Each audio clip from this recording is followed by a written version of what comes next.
অবশ হয়ে গেছে, এখন অভিযোগ করা শুরু করি সকাল, আল্লাহ আমার হাতটারে খেয়া দিল, নাউজুবিল্লাহ। আছে না নাই? মানে অভিযোগ তার অন্তরের মধ্যে, মুখ দিয়ে এরকম বলে না কিন্তু ভাবে বুঝায়। আল্লাহ বলেন বান্দা ইন্নাহু লাউসুন কাফুর, বড় হতাশ, বড় নিরাশ এবং বড় অকৃতজ্ঞ। একটা নিয়ামত না 10টা নিয়ামত দিছি, 10টা সন্তান আল্লাহ দিছে, একটারে ফেরত নিয়ে গেছে, অর্থাৎ মৃত্যু দিয়ে দিছে। অভিযোগের শেষ নাই, আল্লাহ আমার সন্তানটা লয়ে গেল, আল্লাহ আমার সন্তানটা লয়ে গেল। একটা নিছে, আরো যে 9টা দিয়ে রাখছে, শুকরিয়া নেই, কথা কয় না। মানুষের স্বভাব, বিপদে পড়লে সব দোষ আল্লাহর।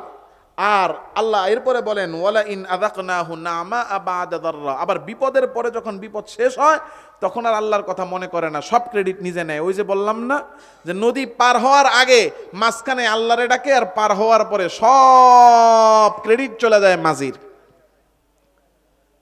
এজন্য সবর এর একটা অর্থ হলো শুকর, সর্ব অবস্থায় শুকরিয়া আদায় করতে হবে কার? যদি শুকরিয়া আদায় করি নিয়ামতকে বাড়ায়া দিবেন কে? আর যদি শুকরিয়া আদায় না করি তাহলে আমার আপনার উপরে আল্লাহ তাআলার জন্য আযাব, পক্ষ থেকে আযাব রয়েছে। ছোট্ট একটা ঘটনা শোনাবো, এরপরে আলোচনা শেষ করব। বনি ইসরাইলের 3জন ব্যক্তি, কয়জন? একজন ব্যক্তি তার শরীরের মধ্যে ছিল কুষ্ঠরোগ, চামড়াগুলো পচে পচে যায়, শরীর থেকে দুর্গন্ধ বের হয়। 2 নাম্বার ব্যক্তি মাথার মধ্যে ছিল টাক, ওই টাকলা ব্যক্তি, চুল নাই কোনো, মাথাটা একেবারে টাক্কু। 3 নাম্বার ব্যক্তি তার চোখের মধ্যে দৃষ্টিশক্তি নাই, একেবারে অন্ধ ব্যক্তি। আল্লাহ তাআলা রব্বুল আলামিন মনে মনে চিন্তা, আল্লাহ ইচ্ছা করলেন তাদের পরীক্ষা নিবেন। পরীক্ষা নেওয়ার ইচ্ছা করে আল্লাহ তাদের কাছে একজন ফেরেশতা পাঠাইলেন। আল্লাহ কি করবেন? ফেরেশতা পাঠাইলেন কিসের জন্য? 1 নম্বর ব্যক্তি কুষ্ঠরোগ, শরীরের চামড়া সব পচে যায়। 2 নাম্বার মাথার মধ্যে একটাও চুল নেই, পুরো টাক্কু। 3 নাম্বার চোখে দৃষ্টিশক্তি নাই, একেবারে অন্ধ। আল্লাহ তাআলা ফেরেশতাকে পাঠাইলেন। প্রথম ব্যক্তি যার শরীরের চামড়াগুলো পচে যায়, কুষ্ঠরোগী, তার কাছে আসছেন। আয়েশা তাকে বলতেছেন, ও ভাই, ফেরেশতা জিজ্ঞাসা করেন তোমার জীবনে কোনো সমস্যা আসেনি? তোমার জীবনে কোনো কষ্ট আছে নাকি, একটু বলো। কুষ্ঠরোগী বলে, আরে আমার জীবনে কি থাকবে কষ্ট, কারণ পুরো জীবনটাই তো নষ্ট। শরীরের চামড়াগুলো আমার পচে পচে কুষ্ঠরোগের কারণে নষ্ট হয়ে যায়, দেখতেও ভালো লাগে না, শরীর থেকে দুর্গন্ধ বের হয়। এই অসুন্দর চামড়ার কারণে আমাকে কেউ পছন্দ করে না, কেউ আমার সাথে বন্ধুত্ব করে না। কোনো বাবা তার মেয়েকে আমার সাথে বিবাহ দেয় না, কোনো মেয়ে আমাকে স্বামী হিসেবে পছন্দ করে না, কেউ আমার সাথে এক প্লেটে বসে খানা খায় না, এক রুমে আমার সাথে থাকে না, কেউ আমার এই অসৌন্দর্যের কারণে, কুষ্ঠরোগের কারণে কেউ আমার সাথে বন্ধুত্ব করে না। আমার জীবনে এর চেয়ে বড় কষ্ট আর কি হতে পারে? ফেরেশতা বলেন, তোমার মনের চাওয়াটা কি? বলে, আমি চাই যেন আল্লাহ আমার কুষ্ঠরোগ দূর করে আমার চামড়াটারে ঠিক করে সুন্দর করে দেয়। ফেরেশতারে পাঠাইছেন কে? এবার ফেরেশতা ওই ব্যক্তির শরীরের মধ্যে হাত বুলায়া আল্লাহ তাআলার কাছে দোয়া করা শুরু করলেন, আল্লাহ, আপনার এই বান্দার শরীরে কুষ্ঠরোগের কারণে মানুষ তারে পছন্দ করে না, মাবুদ আপনি দয়া করে মায়া করে তার শরীরের কুষ্ঠরোগটারে ভালো করে দেন। ফেরেশতা দোয়া করার সাথে সাথে আল্লাহ শরীর সুস্থ করে দিছেন। এবার জিজ্ঞাসা করতেছে, আপনি তো গরিব মানুষ, আপনার প্রিয় সম্পদ কি? বলে, আমার উট বড় পছন্দ। ফেরেশতা একটা গাভীন উট নিয়ে আইনা তারে দিছেন, দিয়া বলেন, আল্লাহ আপনি তার এই সম্পদে বরকত দান করেন। দোয়া কইরা ওনার কাছ থেকে বিদায় নিছে, আসসালামু আলাইকুম, চলে আসছে। দ্বিতীয় ব্যক্তির কাছে গেছে, যাওয়ার পরে বলতেছে যে, ভাই আপনার জীবনে কি কোনো সমস্যা আছে, কোনো কষ্ট আছে? বলে, আমার জীবনে কষ্ট আছে কিনা আপনি জিজ্ঞাসা করেন, আমার জীবনে কষ্ট আছে কিনা জিজ্ঞাসা করেন, কিন্তু আমার কষ্টটা কি আপনি দেখতে পান না? বলে, কি কষ্ট আপনার? বলে, তাকায়া দেখেন, বয়স আমার 20, বয়স আমার 25, বয়স আমার 28, আমি টকবগে যুবক, কিন্তু মাথায় আমার একটাও চুল নাই, সবাই মনে করে আমার বয়স 80 বছর। চুল না থাকার কারণে আমার বয়স বেশি লাগে, আমার দেখতে ভালো লাগে না। যেখানেই যাই সবাই টাকলা বলে বলে আমাকে উপহাস করে, বলে টাকলা বলে বলে আমাকে হাসি আর ঠাট্টা করে। এই টাকলা ডাক শুনতে শুনতে আমার আর ভালো লাগে না। ছোট নাই, বড় নাই, বৃদ্ধ নাই, আবল নাই, সবাই আমাকে শুধু টাকলা বলে বলে উপহাস করে। মাথায় চুল না থাকার কারণে, টাকের কারণে আমি তো কোথাও সম্মান পাই না। চুল না থাকার কারণে কেউ আমাকে পছন্দ করে না, কেউ মেয়ে বিবাহ দেয় না, কোনো মেয়ে আমাকে ভালোবাসে না। আমার জীবনে সব থেকেও কিছু নাই, কারণ আমার আসল সৌন্দর্য চুল নাই। আমার একটা ইচ্ছা, যদি আল্লাহ আমার মাথায় চুল দিত কতই না ভালো হতো। ফেরেশতা এবার মাথার মধ্যে হাত বুলায়া দোয়া করে বলেন, আল্লাহ, আপনার বান্দার মাথায় চুল নাই তাই বড় কষ্ট, দয়া করে তার মাথায় আপনি চুল দান করেন। দোয়া করার সাথে সাথে আল্লাহ মাথা ভর্তি কালো চুল তাকে দান করে দিলেন। এবার জিজ্ঞাসা করতেছেন, আপনার প্রিয় সম্পদ কি? বলে, আমার প্রিয় সম্পদ হলো গরু। এবার ফেরেশতা একটা গাভীন গাই, যেটার বাচ্চা হবে এমন একটা গাই এনে তাকে দিয়ে গেছেন, দিয়ে দোয়া করছে, আল্লাহ আপনি সম্পদে বরকত দান করেন। চলে গেছে তৃতীয় ব্যক্তির কাছে। অন্ধ ব্যক্তির কাছে যায় জিজ্ঞাসা করতেছে, ভাই তোমার কি অবস্থা? বলে, আমার অবস্থা কি জানতে চান? সারা পৃথিবী আলো, কিন্তু আমার জীবন তো অন্ধকার, কারণ এই দুই চোখে আমি কিছু দেখি না। আল্লাহ এত সুন্দর পৃথিবী আসমান জমিন বানাইছে, আমারই কেমন বানাইছে তাও তো আমি দেখি না।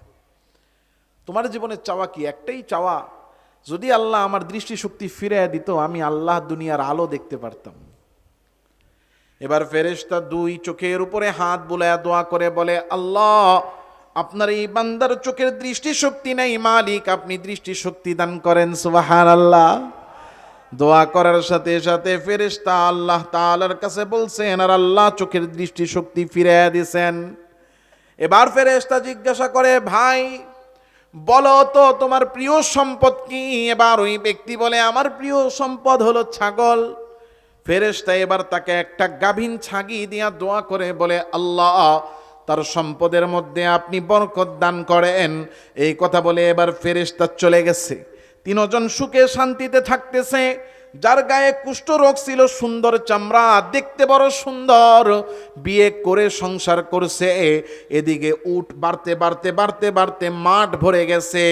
যার মাথায় চুল ছিল না, টাকলা, ওই টাকলা ব্যক্তির চুল উঠে গেছে, দেখতে সুন্দর লাগে, বিয়ে করে সংসার হয়েছে। গরু বাড়তে বাড়তে বাড়তে বাড়তে মাঠ ভরা গরুর মালিক হয়ে গেছে। অন্ধ ব্যক্তি চোখে দেখতো না, আল্লাহ দৃষ্টিশক্তি দিয়েছেন, সব দেখেন, মাঠ ভরা ছাগল হয়ে গেছে। এবার আল্লাহ তাআলা আবার ফেরেশতাকে পাঠাইছেন, যাও এবার পরীক্ষা করে আসো। এবার ফেরেশতা আয়েশা হযরত ওই তিন ব্যক্তির সামনে হাজির। প্রথম ব্যক্তি, যার শরীরের মধ্যে কুষ্ঠরোগ ছিল, চামড়াগুলো পচে যাইত, তার কাছে আয়েশা সালাম দিয়া, আসসালামু আলাইকুম, আমি একজন মুসাফির, বড় দূর থেকে এসেছি, আপনার সাথে আমার কিছু কথা আছে। কি কথা? বলে, বড় দূর থেকে আসছি, বাড়ি থেকে টাকা পয়সা যা নিয়ে আসছি, আসতে আসতে সব শেষ, বাড়ি ফিরে যাব ওই টাকা তো নাই, একবেলা খাবো সেই টাকাও নাই। বলে, আমি কি করব?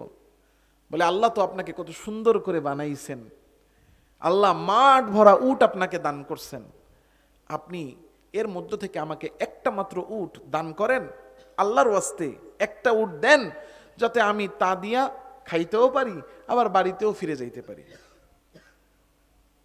হুরুমিয়া, আর সময় পাইছো না, আইসো আমার কাছে, তোমার ফাও কথা শুনে সময় আসেনি, যাও তো এনতে যাও। এরকম আচরণ করে কি করে না? কথা বলেন। এবার ফেরেশতা বলতেছে, ও ভাই, তোমারে আমার সেনা সেনা লাগে। বলে, কেমনে চিনো? বলে, আরে তোমার না কুষ্ঠরোগ ছিল, তোমার না চামড়া পচে যাইত, তুমি না বড় গরিব ছিলা, এরপরে আল্লাহ দয়া করে একদিন তোমার শরীরের চামড়াও ভালো করছেন, আর তোমাকে গাভীন উটনি থেকে বরকত দিয়া এত মাঠ ভরা উটের মালিক না আল্লাহ তোমারে বানাইছেন। কোথা থেকে আসছো আজগুবি কথা নিয়া? জন্ম থেকেই আমি এমন সুন্দর, জন্ম থেকেই বাপ দাদা থেকেই আমি বড়লোক, কোনোদিনও কুষ্ঠ রোগীও আমি ছিলাম না, গরিবও আমি ছিলাম না, আগের থেকেই আমি এমন ধনী আর সুন্দর। এবার ফেরেশতা বলতেছেন, তাই যদি হয়ে থাকে তুমি আগে যেমন ছিলা আল্লাহ যেন তেমনি বানায়া দেয়। দ্বিতীয় ব্যক্তির কাছে গেছে, একই কথা, আমি মুসাফির, টাকাও নাই, পয়সাও নাই, খাবারও নাই, একটা গরু আমারে দাও ওই আল্লাহর নামে যে আল্লাহ তোমারে মাথা ভর্তি চুল দান করেছে। বলে আমার সময় নাই, অন্যদিকে যাও, আমার কাজ আছে, তোমার সাথে কথা বলতে পারবো না। বলে তোমারে তো আমার চেনা চেনা লাগে। কয় কেমনে চিনো? বলে তোমার না মাথায় টাক ছিল, তুমি না টাকলা ছিলা, মানুষ তোমারে টাকলা টাকলা বলে খেপাইতো। আল্লাহ তাআলা এরপরে তোমার মাথা ভর্তি চুল দিয়েছেন, আর ওই মাথা ভর্তি চুলের সাথে আল্লাহ তোমাকে মাঠ ভরা গরু দান করেছেন। বলে কোথা থেকে আসছো? আজগুবি কথা নিয়ে, জন্ম থেকেই আমার মাথা ভরা চুল, আর বাপ দাদার সম্পত্তি আমি পেয়েছি মাঠ ভরা গরু। আমি আমার নিজের যোগ্যতায় সম্পদের মালিক, তুমি যা বলতেছো ভুল বলতেছো, এমন কিছুই আমার সাথে হয় না। ফেরেশতা দোয়া করে বলেন, তাহলে তুমি যেমন ছিলা আল্লাহ যেন তেমনই বানায়া দেন। তৃতীয় ব্যক্তি অন্ধ ছিল, তার কাছে যায়, এবার ফেরেশতা ডাক দিয়া বলে, আল্লাহর বান্দা, যে আল্লাহ আপনারে এত সুন্দর দুনিয়া দেখার সুযোগ করে দিছেন, ওই আল্লাহর ওয়াস্তে আমারে আপনি একটা ছাগল দান করেন। আমি মুসাফির, অভাবে পড়ে সাহায্যের জন্য আসছি, আল্লাহর ওয়াস্তে একটা ছাগল দিলে আমি বাড়িতে ফিরে যেতে পারবো। অন্ধ ব্যক্তি এবারে ডাক দিয়া বলে, ভাই, আল্লাহ তাআলা রব্বুল আলামিন আমার উপর দয়া করেছেন। আমি অন্ধ ছিলাম, চোখে দেখতাম না, আল্লাহ দয়া করে চোখের দৃষ্টি শক্তি দান করেছেন। আমি অভাবী ছিলাম, নিঃস্ব ছিলাম, আল্লাহ দয়া করে মাঠ ভরা ছাগল আমাকে দান করেছেন। ও ভাই, তুমি তো বিপদে পড়ে ওই আল্লাহর ওয়াস্তে সাহায্য চাইতে এসেছো, যাও যাও যাও, আমি আল্লাহর নামে এই পুরো মাঠের সব তোমাকে দিয়ে দিলাম। তোমার যেটা মনে চায়, যতগুলো মনে চায়, তোমার প্রয়োজন মতো ছাগল তুমি নিয়ে যাও, তোমার ইচ্ছা মতো তুমি নিয়ে যাবা, কেউ তোমাকে একটু থামাবে না, এমন কি কেন নাও এইটাও জিজ্ঞাসা করবে না। ফেরেশতা এবারে ডাক দিয়া বলে, ও আল্লাহর বান্দা, আমার ছাগলেরও দরকার নাই, আমি আসছিলাম আল্লাহর পক্ষ থেকে পরীক্ষা করতে। কারণ আল্লাহ তোমাদের তিনজনকে পরীক্ষা করার জন্য নিয়ামত দিয়েছে, জানও দিয়েছে, মালও দিয়েছে। তোমরা জানেরও শুকরিয়া আদায় করে নাই, মালেরও শুকরিয়া আদায় করে নাই, এই জন্য আল্লাহ তাদের সম্পদ ধ্বংস করে দিবে, তাদের সৌন্দর্য আল্লাহ আগের মতো নষ্ট করে দিবে। কিন্তু তুমি জানেরও শুকরিয়া আদায় করেছ, মালেরও শুকরিয়া আদায় করেছ, আল্লাহ তোমার নিয়ামতকে আরো বাড়িয়ে দিবে।